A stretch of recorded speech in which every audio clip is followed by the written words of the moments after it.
moving quickly on the schedule for the show today, we have nutrition. And today I'm joined by Omowumi Fadairo to discuss nutritional modification for the elderly. Now, Omowumi is a registered nurse and a public health advocate who is on a mission to limit the rate of preventable deaths in Africa by at least 20% by 2030. Hello, Omowumi. Welcome to Wake Up Nigeria once again. So now let's first talk about that agenda of yours. How do you intend to do that? Yes, I've started. And then I just want to break down those complex information that people know that they need for their health. I want to break it down and ensure that everyone can relate and they can begin to practice. They can begin to, cultivate a lifestyle that can help them to stay healthy so that we can actually limit the rate of preventable death. That's okay. I mean, this conversation definitely is one of those things because today we're talking about nutritional advice, basically, for the elderly now, nutritional options for the elderly. So now, of course, I know in this part of the world, right, from my experience, what happens is we live our lives the way we want to live it, eat everything we want to eat. And by the time we start clocking 40, 45, we now start saying, oh, no sugar, no this one, no that one, right? Reduce your starch, reduce your, when we're meant to have cultivated our habits all along. So now, for people who haven't necessarily made the perfect nutritional decisions over the years, and now at elderly, let's say 55 onwards, what would you say is, first of all, the tip or the main nutritional advice for them? Right.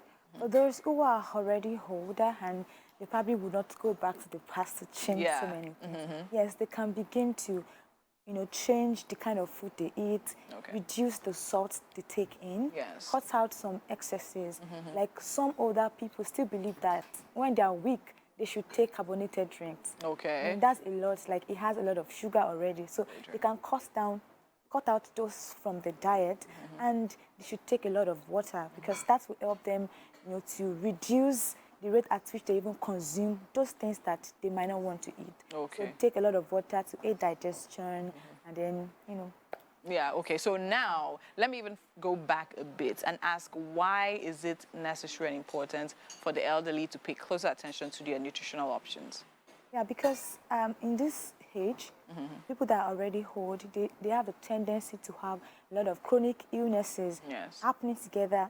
I mean, different comorbidity. Someone who has hypertension might also have diabetes, might also, so many things will start showing up. Not because they're not meant to be, but they have never paid attention that these things are likely to happen.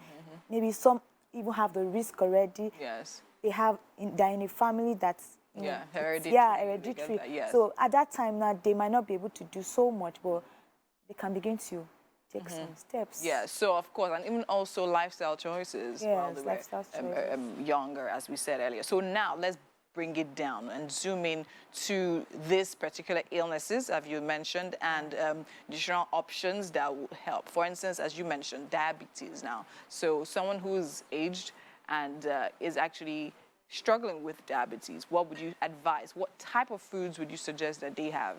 Okay, for someone who is diabetic already, you should reduce your salt intake, sugar especially, and eat more of vegetables. It's because high protein diet, of course, will do so much more in, healing, and also would help them to prevent some other complication.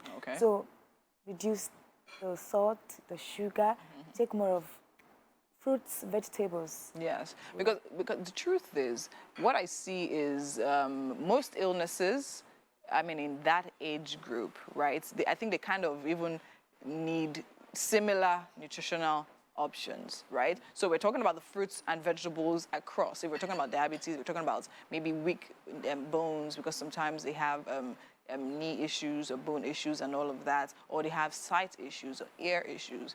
Do you understand? So now, what is the best way to consume these meals? Because sometimes, you know how some old people can be like babies. They don't like vegetable. Do you understand? They understand, fine, they need it, but like it might be a struggle. So how would you say they go about infusing this kind of nutritional options into their normal general meals? Yeah, what I would say is first to identify what these elderly parents want.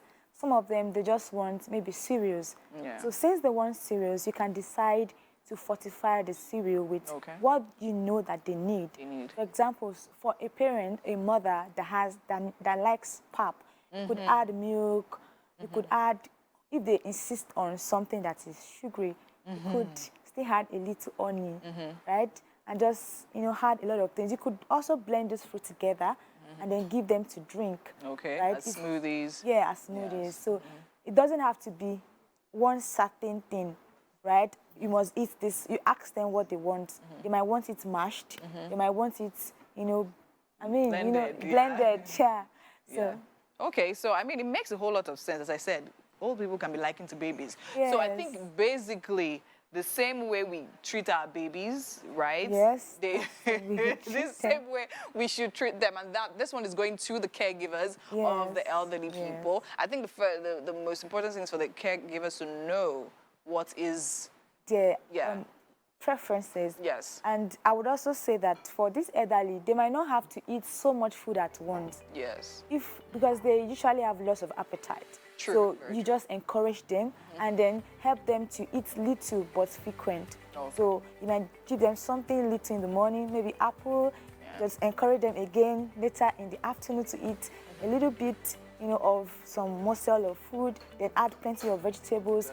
They have preference for dry fish, stockfish. You can also get those things together. They want locally sourced food like snail, bring them together and just encourage them, make it to eat. And of course, make plantain. I know they like plantain, unripe plantain. Yes. I know my grandmother used to chew bitter leaf that I had no idea why or how. But anyways, thank you so much for being here. It's always great talking to you, and we hope you inculcate this into taking care of your elderly ones or into your own diets, because the truth is, the earlier you start, the better for you.